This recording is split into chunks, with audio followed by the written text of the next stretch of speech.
Hello, everyone. My name is Michaela Eleanor. I'm the Sirius Joy correspondent on the floor, and I am graced with the presence of...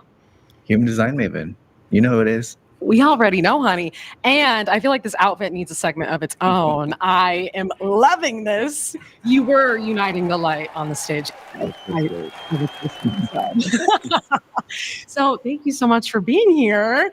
How are you feeling after your presentation? What's the vibes after that? I mean, a little deer in the headlights because those lights were really bright, but just the amazing reception. I was making so much eye contact with people and just felt the love and the smiles and the energy, and it was just a beautiful moment. Yeah, and you can like feel the resonance and how it landed for people and people making the connections in their own lives. And that's beautiful. That's beautiful. I love where some started with kind of like a, but by the end we're like a, yeah. Yeah. And it's a journey, we all get there on our own time, and it's good to feel that as it's happening live for sure. Yeah. So couple questions for you. You did a great presentation on, and this is the verbiage I would use, and you can, of course, correct me, the implications and almost the manifestation of how humans need to start taking this shift seriously. Yeah. Yeah. Exactly. Yes. And so there were a couple things that I was just curious about that related to that. So what is grid work? How would you define that? Okay. So you can think of our planet as having, like if we're thinking about acupuncture or traditional Chinese medicine, we have these nadis or these channels in our body, energy channels. Why am I not thinking of the actual name? Chakras? Kind of like chakra, like meridians. That's what it is. Meridians of energy that flow through our nerve endings, and it's our bio, spiritual, electrical system. And so when you put a needle, an acupuncture needle in a certain place, it's affecting the flow of energy, and it's creating more flow, or it's maybe reducing the flow to balance things out. So the planet is the same. She has these grids of energy that are like her circulatory system, and we're the needles. We each have unique compositions of energy in our human design, in our gene code, and we access certain specific key points. We affect a flow of energy shift. Yes. And so especially when we gather on these specific grid sites, and they're not always obvious, they're not always the pyramids of Egypt or something that are really widely publicized. It could be something, just some rock out in nature that no one really knows what it is. But right. Or we know, or somebody knows. And we kind of collect, we gather, and we activate. And it helps to even out the flow of energy so that it's not so intense and kind of... So it breaks up the stagnant energy when we as humans act as those needle points in those areas. Okay. Yeah. Do you know what the grid is in Nashville, Tennessee, our home base for the second UTL by chance? I'm not sure. Not to put you on. I don't know how I would actually describe it other than it does feel very important about the distribution of heart energy for the entire United States. So even with the musical history of this place, and how music is like the frequency distribution of kind of the heart and soul of the culture of the nation. This is where we're at, and I think that's why we're here. Because we're in this grid point to affect that outward change, that influence of Aquarian energy, of consciousness energy. Right, and I feel like that's perfect because that's why we have, at least how I feel, like why we have openers, right? Like people opening, musicians and bands, they're opening, they're breaking the ice for the audience to get comfortable. And then boom, you're there to see the people that, were headlighting the show. And in this case, you or the event. And so that totally makes sense. I love that. So in correlation to that, then what are raves? Does that?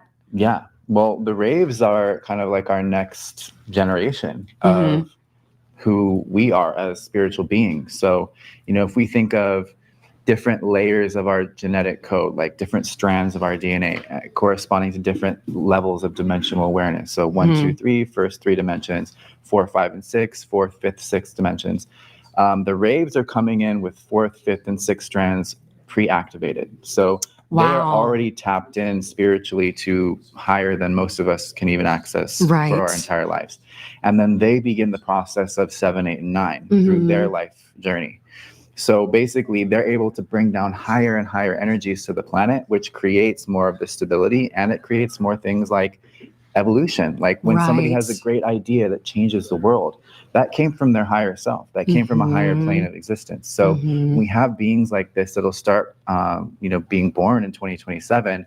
We have these whole new flows of inspiration and energy coming to the planet that change the way that we do everything. Yeah. So everyone, 2 years, put that on your calendar. We got 2 years. We're in it. We're in it. We're already feeling it. Yeah. So is that related to, were you the human design person I heard that worked with Christopher, where it was the root chakra was falling off? Is that related to that? Yeah. Is that? I wouldn't quite say it's falling off, but it is. We're keeping our root chakra, but it is recalibrating the way that the energy flows through it. It's because the solar plexus itself is becoming a source of awareness. Right now, it's just a source of energy and drive and that desire energy. It's becoming like our new third eye. Ooh. And so the emotional plane opens up to this whole new depth of amplitude of awareness. Yeah. And how we can feel each other and how we can exchange feelings, because consciousness itself is primarily a feeling energy. Like we've been a very mental species and a very mental paradigm, and that's created a lot of limitations.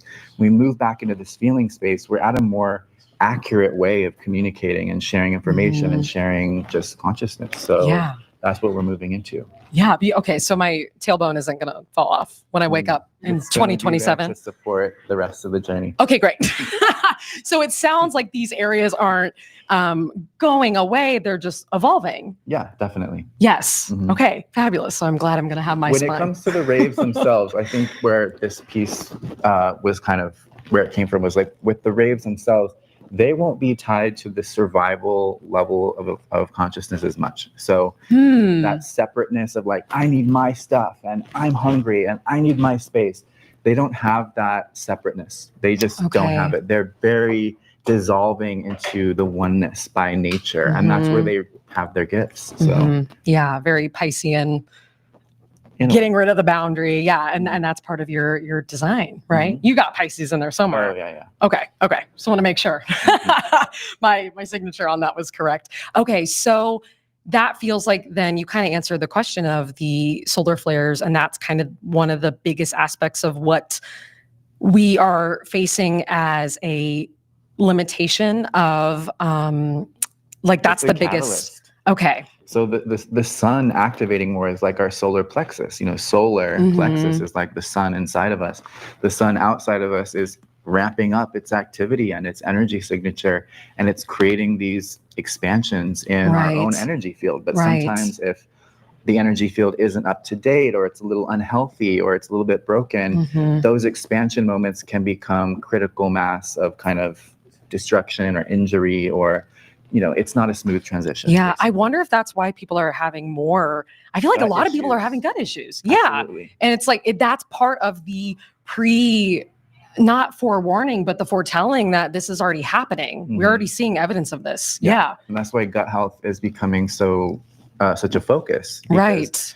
That needs to be unobstructed to be able to ground the energy that's coming in, or we could see issues. Right. Widespread issues. Is there any way that you would recommend people to kind of like clear their palate? Would that be a correct way to say to prep for this? I mean, our guts are deep and intricate. And so it's not an overnight process. It's really a shift in the way that we take care of ourselves, in the way that we look at where we source our nourishment from, and the ways that, capitalism has shifted the way that we deal with food and how food is mass produced, and really understanding that we have to have a very high level of discernment to protect ourselves on the inside. And it's not just about, I want to look good, I want to feel better. It's about, in the future, like, we could have some kind of picture.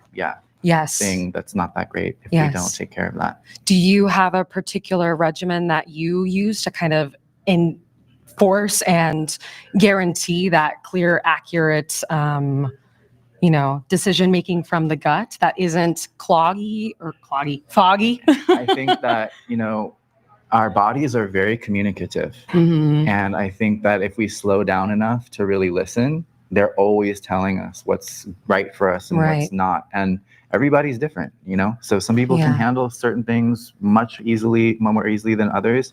So there is that individual inner authority piece, but I think in general, you're going to want to incorporate plants and herbs. These are the keepers of wisdom of our planet that can literally go in and take care of these problems for you, even if it's just like herbal teas to begin with, things that are small, not needing something crazy and drastic to begin with. But you might want to go drastic. At this point, the solar flare is kind of convincing. You might want to start 2 years, honey. Calendar, put it on your calendar. Oh my gosh. Well, I'm so glad that you're here, and it's been a gift and a blessing. Is there I know the solar flares, the thing that keep coming back in my mind. Is there anything, if we had to really like simplify it, one tune, one note, what is the biggest takeaway that you were hoping for people to really sit with and chew on after your presentation? I think that every action that we take has a big impact. Every intention, every thought, every purchase, every choosing to come together or not, every way that you treat another person, way that you treat your own life. Do it with love, do it with intention, do it with patience, because that's where those better decisions come in. If we're doing it a little bit slower, with a little bit more love, with a little bit more of an open heart, because we're already good in nature. Our nature is already good, and we just need to give ourselves the authorization, the time and the space to see what influences are not good, and just work them out. So slowly integrate and your human design too. Every human design body graph shows you your inner authority. Like, what part of you in your body can you trust to make those correct decisions, as opposed to all of the mental programming we get hit with, distraction, technology, what we think we need to do, what we think we need to learn. Coming more from that internally guided space, that is where the 5D consciousness lives. It comes from within you, not from outside of you. Not from a phone. Well, unless you're responding.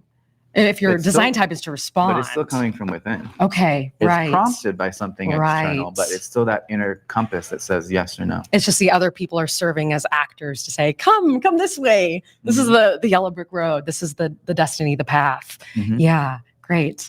Well, you are excellent and you're incredible, Dylan. Thank you so much for your time. Of course. And I wish y'all were here to see the real life sparkle on this man, because he is uniting the light. Thank you guys so much. We'll bring it back to you guys.